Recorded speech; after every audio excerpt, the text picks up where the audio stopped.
You've released a new ad now, too, about Proposal 2, which is sort of a partisan issue, but kind of not when you look at the big picture of it all. Could you explain what the ad is and why you're so dead set against Proposal 2?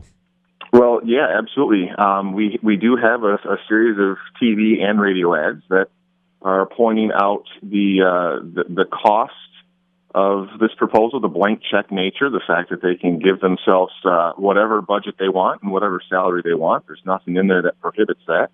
Allows felons to serve, convicted felons to serve on the commission, but doesn't allow, Aunt Shelley, who's the Vevey Township trustee, to serve. And the fact that it's in the Constitution forever, that once it's in there, it's almost impossible to change. And all of those reasons are more why the Michigan Freedom Fund has been opposed to it and why the Ballot Question Committee Protect My Vote, which you can visit at justvotenoon2.com, is so opposed to it.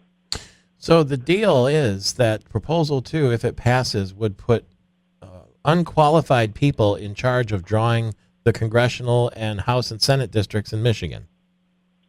Yes? The intention is 13 randomly selected, unaccountable individuals on there, taking all the accountability out of the hands of the voters and putting in 13 new bureaucrats. Here's one of the ads that you've been running just starting a couple of days ago. Proposal 2 deal breaker number 1. Proposal 2 gives 13 new redistricting commissioners absolute authority in your Constitution to spend an unlimited amount of money. No limits? No way. Vote no on 2, or the joke's on you. And when you put something into the Michigan Constitution, it's very hard to adjust it or remove it, isn't it? It's virtually impossible. I've used Proposal A as an example, where it did did some good things when it was passed. And I certainly, if I was old enough to vote back then, would have voted yes, I'm sure, to control runaway tax increases and property taxes and help equalize school funding. But, over the last 24 years, things have changed, and I think some tweaks would be necessary. But it's in the Constitution, and it's almost impossible to do that. And I think it's reckless to put something like this in our Constitution. So Proposal 2 would make this 13-member panel of commissioners, and it would be, if you had anything ever to do with civil service or politics, you're out. If you ever committed a felony, sure, step right up.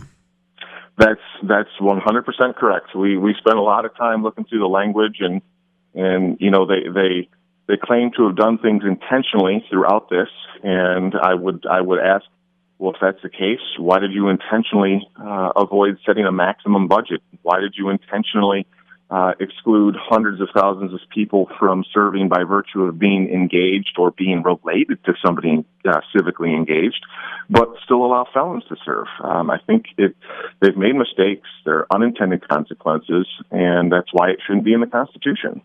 So Tony Daunt says, and the Michigan Freedom Fund and others vote no on Proposal 2 next Tuesday in the election, and we'll talk again before. We're only 7 days away right now, and if you want more information about that, you can Google up the Michigan Freedom Fund.